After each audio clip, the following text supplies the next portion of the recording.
Salut à tous, c'est Dorian de la chaîne Thinkify et aujourd'hui je vous propose une vidéo où je vais vous montrer les 5 actions les plus performantes de mon portfolio à ce jour. On regardera ensemble pourquoi j'ai acheté ces entreprises et si je compte les vendre ou au contraire en racheter plus. Alors sans plus attendre, on passe sur la première action et il s'agit d'Apple. Alors comme vous voyez, Apple à ce jour, j'ai un retour sur investissement de 94,46% au moment où je fais cette vidéo. Et ce que je vais vous dire, qui est aussi le cas pour la plupart des autres actions, c'est qu'en fait, ce n'est pas une action que j'ai achetée en une seule fois. Donc vous voyez, les 20 premières actions que j'ai achetées en août 2019, je suis à presque 200% dessus. Cependant, les actions, j'en ai racheté plus tard parce que pour moi, l'entreprise me plaisait toujours et elle était toujours à un prix satisfaisant, même si elle avait déjà monté de 100%. Et donc, j'en ai racheté.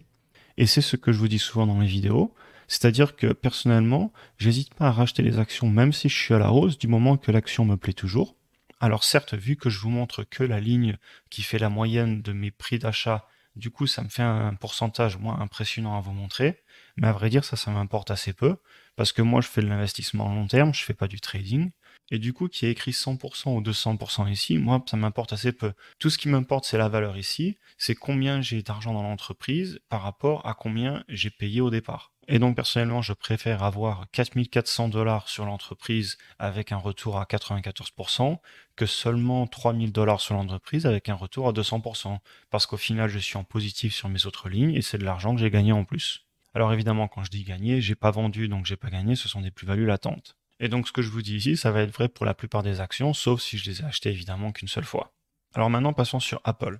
Donc Apple, comme vous voyez, aujourd'hui, elle est pratiquement à un plus haut historique, même si elle a légèrement corrigé à cause de résultats un petit peu décevants, notamment à cause de la pénurie des composants qui leur a fait perdre pas loin de 6 milliards, enfin perdre. C'est un manque à gagner de 6 milliards de dollars. Cependant, on voit que par rapport à l'époque où je l'ai acheté, on est toujours sur une très belle augmentation. Alors Apple, pour rappel, c'est une entreprise extrêmement innovante qui est dans la technologie, qui vend des téléphones, etc. Vous connaissez très bien l'entreprise. Pour moi, c'est une entreprise qui est innovante et qui a une forte image de marque, ce qui est très important parce que ça leur assure, entre guillemets, des revenus plus ou moins constants et en augmentation dans le futur grâce à l'augmentation des prix, aux nouvelles technologies qu'ils développent et grâce à cette image de marque, ce qui fait que les clients rachètent. On a vraiment une croissance solide comme on va le voir plus tard. Cependant, c'est un business qui est un petit peu cyclique. Ils peuvent souffrir d'une baisse du pouvoir d'achat par exemple, ou tout simplement aussi d'un cycle technologique en fin de vie, comme par exemple quand il y avait eu un petit peu moins de ventes avec la 4G, mais aujourd'hui ça repart avec la 5G. Alors si on regarde quelques indicateurs financiers, on voit qu'on est sur un PI de 30 et un forward PI de 26.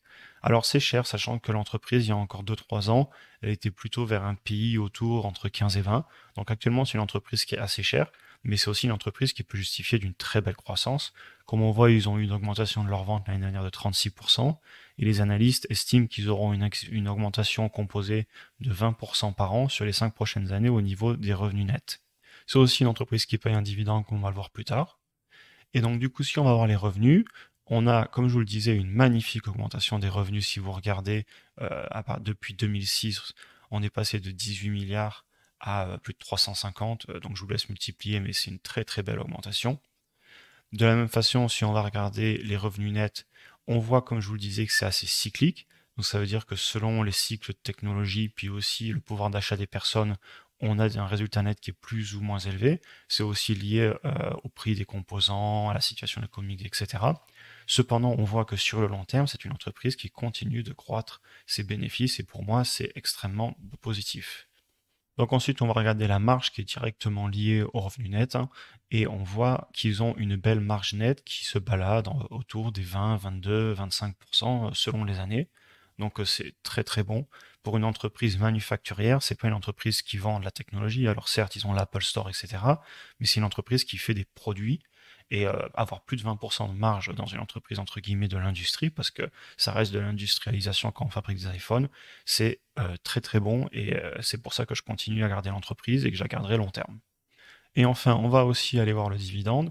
Alors comme on voit, l'entreprise paye un dividende depuis 2012 et elle ne fait que l'augmenter. Elle est en route pour devenir un dividende aristocrate et c'est une entreprise donc que je vais conserver sur le long terme à coup sûr. Alors comme vous le voyez, je ne vais pas rentrer énormément en détail dans les entreprises parce que sinon la vidéo va durer trop longtemps. Mais cependant, si vous voulez, la plupart de ces actions, j'ai fait des analyses sur ma chaîne YouTube et vous pouvez aller les trouver facilement. Aussi, avant de passer à la deuxième action, Pour rappel, moi je suis qu'un particulier qui vous partage son parcours d'investisseur et en aucun cas je donne des conseils en investissement. Il y a des risques totaux de perte en capital et je vous encourage vraiment à être prudent quand vous investissez en bourse. Alors, et maintenant pour la deuxième action, il s'agit de Microsoft. Alors de la même façon, Microsoft, c'est pas une entreprise que j'ai vraiment besoin de vous présenter, vous connaissez, ils ont Windows, c'est une entreprise leader dans son marché. Cependant, ils ont aussi d'autres aspects. Ils ont Office 365, Microsoft Teams, etc. Tout ce qui est le cloud avec Google Cloud, etc. C'est une entreprise qui a vraiment réussi à se digitaliser. Il y a encore 10 ans, ils vendaient des logiciels sur des CD et c'était pas des licences mensuelles, etc. Et maintenant, ils ont vraiment un modèle qui est de plus en plus revenu mensuel et c'est quelque chose qui me plaît énormément. De la même façon, vous voyez, ils ont le gaming avec Xbox et maintenant ils ont le Game Pass. Donc c'est un abonnement mensuel pour avoir accès aux jeux vidéo. Ils vendent aussi du matériel informatique, notamment avec les ordinateurs Surface. Ils ont aussi le réseau social LinkedIn, qui est vraiment pour moi quelque chose de puissant parce que c'est le leader du réseau professionnel sur Internet dans le monde. Et enfin, c'est une entreprise qui paye un dividende comme on va le voir. Alors, si on va voir le graphique de l'entreprise de la même façon, on est sur un plus haut historique, donc c'est pas étonnant que ce soit un des meilleurs retours sur investissement de mon portfolio. Moi, j'ai aussi une très belle augmentation, comme on la retrouve ici, de plus de 75%. Si on va voir les indicateurs financiers, c'est une entreprise qui est chère actuellement, on va pas se le cacher. On a un PIB de 40, un forward PIB de 32. C'est une entreprise qui l'année dernière a eu plus de 20% d'augmentation sur ses ventes et les analyses lui donnent plus de 15% d'augmentation des revenus nets dans le futur. C'est aussi une entreprise qui paye un dividende à un petit peu moins de 1%, cependant, comme on va le voir, elle l'augmente. Bref, globalement, c'est une entreprise très qualitative et c'est pas du tout étonnant qu'elle soit du coup chère actuellement, vu ce qu'elle propose. Alors, Microsoft, d'un point de vue des revenus, c'est comme Apple, très très belle augmentation. On voit que c'est cependant un petit peu moins cyclique, ce qui me plaît, mais on voit qu'ils ont triplé leurs revenus en 15 ans, ce qui est excellent pour moi. Ensuite, si on va voir les revenus nets de la même façon, on a une belle augmentation. Cependant, on voit aussi que c'est un peu cyclique. Ils ont eu des petits coups durs, mais si vous regardez sur le long terme, sachant que je suis un investisseur à long terme, pour moi, pareil, c'est extrêmement encourageant. Vous voyez, ils ont fait x6 en une quinzaine d'années. Et ensuite, on va voir la marge qui est liée. D'ailleurs, on devrait retrouver ces petits passages difficiles. Donc voilà, on les voit ici. Et on voit qu'ils ont eu une baisse, mais qu'ils sont revenus ensuite à la hausse sur leur marge. Et on voit que si on regarde une moyenne, on est autour de 30% de marge nette, ce qui est aussi excellent. C'est plus élevé que Apple et c'est pas étonnant parce que c'est une entreprise qui vend principalement du logiciel et du service. Donc ils ont des meilleures marges que s'ils vendaient beaucoup de produits. Parce qu'en produit, ils n'ont pas grand chose si ce n'est la Xbox et les tablettes Surface. Donc voilà, entreprise avec une très belle marge et qui augmente ses revenus dans le temps. Donc pour moi, c'est que des plus. On va enfin aller voir le dividende. De la même façon, un très beau dividende avec un payout qui ne fait pas que monter. Donc a priori, ils ne seront pas un dividende aristocrate ou du moins ils ne cherchent pas à le faire. C'est pas forcément un problème pour moi. Je cherche pas à avoir une entreprise qui à tout prix fait partie de la liste des dividendes aristocrates dont on entend tout le temps parler sur YouTube. Moi, ce qui m'importe, c'est qu'il l'augmente sur le long terme et que j'ai dans le long terme un beau dividende par rapport au prix que je leur ai payé à l'époque. Alors, pour rappel, aussi bien Apple, c'est vrai que je ne vous l'ai pas dit tout à l'heure, que Microsoft, ce sont deux entreprises que je ne pense pas racheter immédiatement, tout simplement parce que, comme on l'a vu, actuellement, ils ont quand même des PI et des forward PI assez élevés par rapport à leur moyenne historique. Donc c'est pour ça que pour l'instant, je vais me calmer. J'ai déjà mis pas mal d'argent sur les deux. Cependant, s'il y avait une correction, je vous garantis que j'irai remettre des sous et investir plus. Mais pour l'instant, je suis patient parce que ce sont les entreprises qui sont quand même un petit peu chères. Très bien, donc maintenant on va passer sur la troisième action et il s'agit de Google. Alors Google, vous voyez, à l'inverse des deux premières actions, j'ai acheté qu'une seule action pour l'instant. Il n'est pas dit que j'en rachèterai pas dans le futur, d'ailleurs je vais vous en parler. Mais donc pour l'instant, j'ai une action qui est en hausse de 65% et je l'avais achetée en novembre 2020, donc on voit que ça fera un an très bientôt. Et du coup, oui, quand je vois que je suis à plus 65% en moins d'un an, je me dis, dommage, j'aurais dû en acheter plus, mais bon, c'est pas grave, il n'y a pas de regret, il n'y a pas de petits gains, il vaut mieux en avoir acheté une que zéro. Alors Google, pour rappel, c'est le leader mondial du moteur de recherche. Il possède aussi YouTube, Gmail, Google Drive, donc ils sont dans le Drive, les nouvelles technologies, etc. C'est une entreprise qui actuellement fait la majorité de ses revenus via la publicité, cependant, comme on va le voir, ils essaient de développer de nombreux autres business models. Ils ont aussi le système Android pour les téléphones, et de la même façon, c'est des revenus basés sur la publicité et aussi les frais sur les applications pour être sur le Android Store. Alors, ce que j'apprécie dans cette entreprise, c'est au-delà des revenus qui sont en train d'exploser grâce à la publicité sur Internet, qui est quand même pour les publicitaires beaucoup plus efficace qu'une publicité classique à la télé ou la radio, tout simplement parce que vous pouvez faire du targeting précis selon les personnes que vous voulez viser par vos publicités. Mais au-delà de ça, c'est aussi une entreprise très innovante qui essaie de se développer dans tous les secteurs. L'intelligence artificielle, les ordinateurs quantiques, les véhicules autonomes, etc., etc. Vous pouvez rechercher. La liste est vraiment impressionnante. C'est une entreprise qui réinvestit énormément tous ses revenus pour continuer à développer des nouvelles technologies. Et donc c'est aussi pour ça d'ailleurs, comme on le verra, qu'ils ne payent pas de dividendes parce qu'ils réinvestissent tout. Alors d'un point de vue des indicateurs financiers, si on va voir Google, on voit qu'on est sur un PI de 32 et un forward PI de 27. Donc vous voyez, on est moins cher qu'un Microsoft, alors qu'on a une plus grosse croissance prévue, comme on le voit ici, à 21% contre 15% sur Microsoft. L'année dernière, on a fait plus 60% sur les ventes. Donc vous voyez, quand je vous disais que la publicité augmente énormément et que les revenus sont en train d'exploser, c'était pas une blague, on est sur plus 60% l'année dernière. Alors évidemment, le confinement, etc. a aidé parce que beaucoup plus de monde était sur Internet, YouTube. Cependant, pour moi, il n'y a pas que ça, et il y a aussi vraiment une trend générale, un élan général pour aller plus vers la publicité en ligne par rapport à la télé, à la radio et les journaux. Alors si on va regarder les revenus, bon, ben, on va retrouver cette explosion. Et là, vous voyez, il n'y a pas du tout de cyclique, hein. Là, on est vraiment sur purement des revenus qui sont pas liés à des produits et au pouvoir d'achat. C'est évidemment des revenus qui augmentent dans le temps parce qu'il y a de plus en plus de personnes qui font de la publicité, de plus en plus de personnes qui ont des téléphones et qui utilisent Android, de plus en plus de personnes qui payent les abonnements au cloud, par exemple, pour stocker les photos sur les téléphones, etc. Et si vous regardez, c'est impressionnant. On a une augmentation par trimestre. Regardez, 20%, 20% à chaque fois, 25, 16, 19. C'est impressionnant. On est sur des augmentations de revenus qu'on retrouve d'ailleurs forcément sur cette courbe, mais qui sont plus élevées que Apple et Microsoft, comme on l'a vu juste avant. Ensuite, on va voir les revenus nets. On va retrouver la même chose. Des revenus qui font que monter. Alors, c'est un petit peu moins stable, tout simplement parce que la marge peut varier un petit peu plus, comme on va le voir.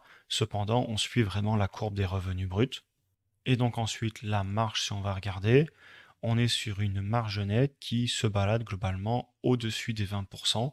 On voit la petite baisse qu'on a vue juste avant, mais ça y est, on est remonté et aujourd'hui, on est passé à 29-30%. Donc évidemment, c'est normal qu'on retrouve de telles marges parce que c'est une entreprise, comme je le disais, qui fait pas de produits. Enfin, ils ont des produits, mais c'est des produits numériques, c'est de la vente de publicité, etc. Et à part les téléphones et quelques autres petits appareils comme les Google Home, etc., c'est une entreprise qui a des très belles marges parce que c'est principalement du revenu via du dématérialisé, du cloud, etc. Alors Google dans cette liste fait partie des entreprises que j'aimerais racheter. Et j'explique cela en 3 points. Alors premièrement, ce que je viens de vous montrer, les revenus qui ont une très belle augmentation et pour moi un énorme potentiel de croissance dans le futur, une très belle marge, mais il y a aussi deux autres aspects. Vous avez l'aspect que historiquement, l'entreprise n'est pas si chère que ça actuellement. Vous voyez, si on regarde, c'est une entreprise qui a déjà 6-7 ans, avait aussi un PI entre 20 et 30, et actuellement c'est le cas.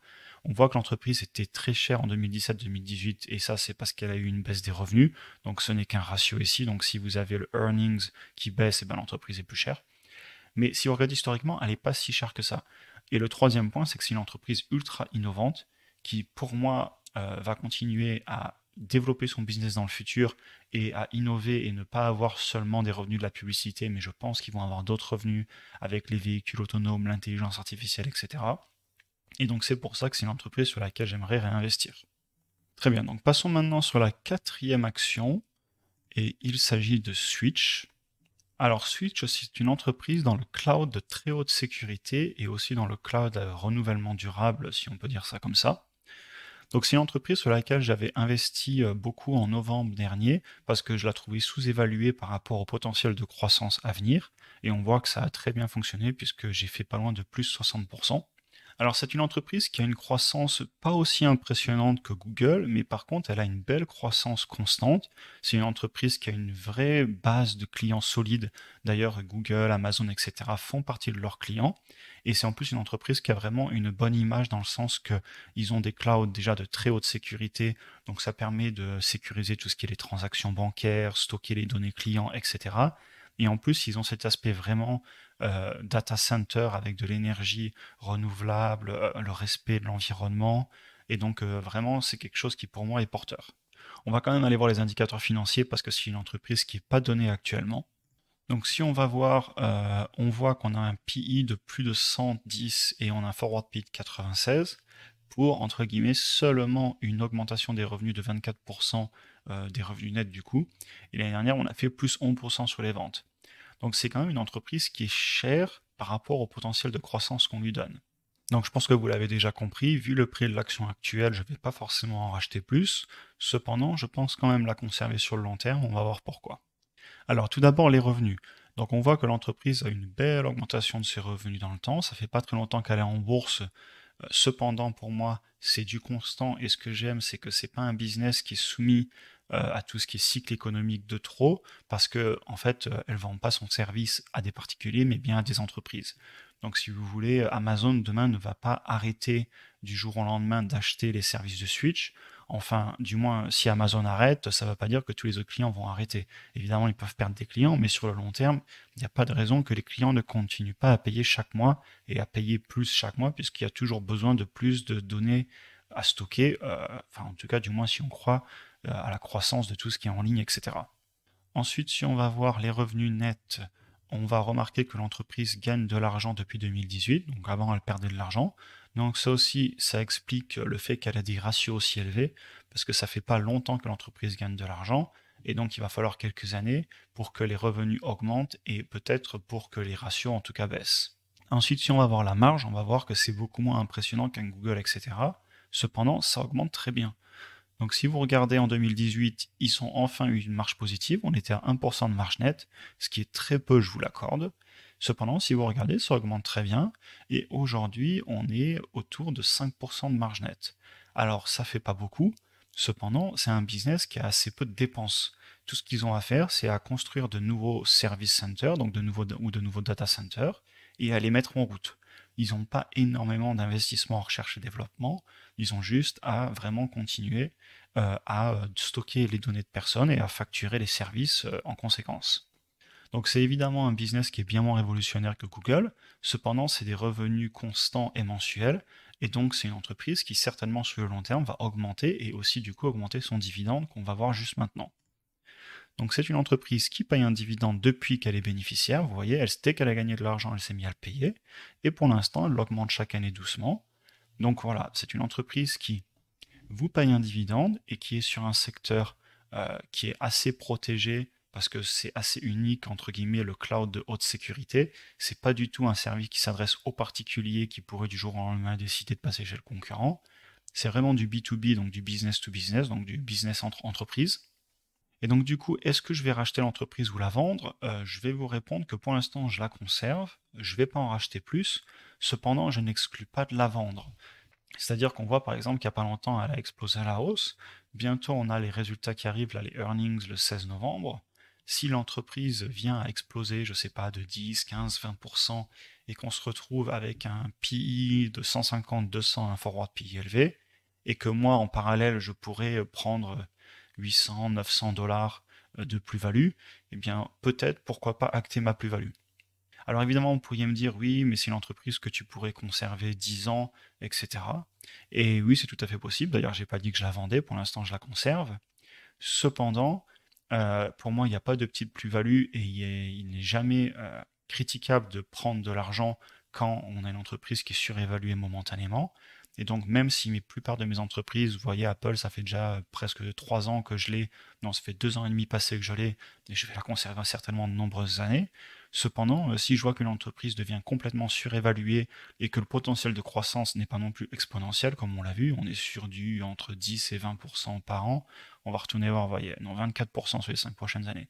Bref, c'est une entreprise qui a un potentiel de croissance qui est bon, mais qui n'est pas non plus affolant, et ça ne va pas être des révolutions technologiques. Donc si l'entreprise devient vraiment surévaluée, pourquoi pas la vendre, mais pour l'instant je la conserve. Très bien, donc maintenant on va passer sur la 5e action qui est la plus performante dans mon portfolio, et il s'agit de Dropbox. Donc on voit que je suis à plus 50% sur l'action. C'est une entreprise que j'avais commencé à acheter il y a 1 an, et la dernière fois que je l'ai acheté c'était en janvier 2021. Alors, de la même façon que Switch, c'est aussi une entreprise dans le cloud. Je pense que vous connaissez Dropbox pour la plupart. Et c'est aussi une entreprise qui, pour moi, a été sous-évaluée quand je l'ai achetée à l'époque. D'ailleurs, c'était au même moment. Donc, comme je vous le dis, c'est une entreprise dans le cloud. Cependant, par rapport à Switch, c'est une entreprise qui fait du cloud beaucoup avec les particuliers. Aussi avec les entreprises, mais quand même pas mal avec les particuliers. Et c'est une entreprise, comme on va le voir juste après, qui quand même au niveau des revenus s'essouffle assez. Et pour moi, ils ne sont pas aussi protégés d'un point de vue de la concurrence que Switch. Je ne vois pas Switch se faire manger tout son business demain par Google Drive ou Microsoft OneDrive ou Apple, je ne sais plus comment on l'appelle, je crois que c'est le Apple Cloud, le iCloud. Dropbox, je serais un petit peu plus méfiant parce que c'est quand même une entreprise qui est moins protégée parce qu'elle a beaucoup de clients particuliers. Alors, si on va regarder les indicateurs financiers, on voit aussi que c'est une entreprise qui actuellement ne gagne pas d'argent et qui devrait regagner de l'argent l'année prochaine. Ils ont moins de croissance potentielle d'après les analystes que Switch. Cependant, ils ont quand même eu une très belle augmentation de leur vente l'année dernière. On leur donnera ça. Et cela explique en partie d'ailleurs pourquoi je suis autant à la hausse dessus. Donc ensuite, si on va regarder au niveau des revenus, on voit qu'ils ont une belle augmentation des revenus. On ne peut pas leur enlever. Et d'ailleurs, ça explique aussi pourquoi je suis à la hausse dessus, puisque les revenus augmentent. Cependant, si vous regardez, la croissance des revenus est beaucoup moins impressionnante, et d'ailleurs, elle est même à la baisse. Donc ça veut dire que on n'est pas du tout sur une phase ascendante ou même constante de croissance, mais on croît moins qu'avant. Et ça, c'est pas quelque chose qui me rassure pour garder l'entreprise sur le long terme. Ensuite, si on va voir les revenus nets, eh ben, on se rend compte que c'est beaucoup moins régulier que pouvait l'être Switch. On voit qu'ils repassent même en négatif, donc certains trimestres, ils perdent de l'argent. Donc de la même façon, c'est quand même pour moi beaucoup moins rassurant que Switch, et j'ai déjà beaucoup d'entreprises dans le cloud. Et enfin, si on va regarder la marge, eh bien regardez, voilà, on est en négatif, on repasse en positif, on n'était même pas à 5% comme les Switch, et puis boum, on est en négatif. Donc vous voyez, c'est quand même une entreprise qui me rassure moins sur le long terme. Surtout par rapport à quand je l'ai acheté, je pensais vraiment qu'ils allaient réussir à maintenir leur croissance. Et en fait, si vous regardez, depuis 2020, la croissance a vraiment dégringolé. Et c'est une entreprise qui a du mal à continuer à croître. Du moins, c'est le sentiment que j'ai. Et donc je pense que je vais vendre l'entreprise très bientôt. Je vais peut-être même vendre avant les résultats pour acter ma plus-value, parce que honnêtement, je peux prendre plus de 50% dessus. Ça va me faire 800 dollars. Alors avec les impôts, je vais être autour des 500, mais il n'empêche que c'est de l'argent à prendre. Et moi, ce que je regarde surtout, c'est cette valeur. On voit que je vais être à pas loin de 2000 dollars, certainement 1800 avec les impôts. Et c'est donc de l'argent que je pense redéployer, par exemple, sur Google, parce qu'à l'inverse, Google est actuellement dans le prix moyen historique, sauf que c'est une entreprise qui a une croissance potentielle vraiment impressionnante par rapport à Dropbox, et donc je pense sincèrement réallouer les fonds sur une deuxième action Google. Alors du coup, ça va faire que mon retour sur investissement Google va être divisé par deux. Donc Google sera même plus dans mon top 5 de mes performeurs. Mais comme je vous l'explique au début de la vidéo, c'est quelque chose qui m'importe assez peu. Ce chiffre-là, il m'importe pas. Je préfère voir 30% ici et presque 6000 dollars en valeur totale, donc en valeur de mon patrimoine, de ce que je possède, que d'avoir que 2700 ici et 2200 ici avec une croissance beaucoup moins prometteuse dans le futur, et garder mon 65%. À vrai dire, cette colonne, je vous la mets parce qu'elle est importante, parce que c'est quand même important de savoir où on en est pour surveiller l'évolution de nos actions.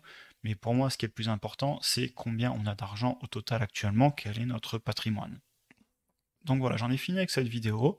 Je pense qu'il est important d'assez souvent regarder où on en est en termes de retour sur investissement dans nos actions et aussi de suivre, comme je vous le disais, chaque mois vos business models, savoir si les entreprises continuent à avoir des augmentations de revenus ou si à l'inverse elles sont en train de ralentir. Est-ce qu'il y a quelque chose qui a changé dans le business model et qui pourrait vous inquiéter? C'est d'ailleurs aussi pour ça que j'encourage les personnes à avoir autour de 20, 25 actions en portfolio et pas plus, parce que honnêtement, quand vous avez 50, 100 actions, c'est très dur de réussir à suivre tout ça, sauf si vous le faites évidemment à plein temps. Donc voilà, sur ce, n'hésitez pas comme d'habitude à me dire dans les commentaires qu'est-ce que vous avez pensé de cette vidéo, qu'est-ce que vous pensez de mes actions, est-ce que à votre avis j'ai raison de vendre Dropbox pour réallouer les fonds peut-être sur Google ou sur une autre action si je trouve une autre affaire. N'hésitez pas aussi comme à chaque fois à me dire qu'est-ce que vous êtes en train d'acheter en ce moment. Et donc j'en ai fini pour aujourd'hui, je vous souhaite une bonne journée et je vous dis à la prochaine vidéo.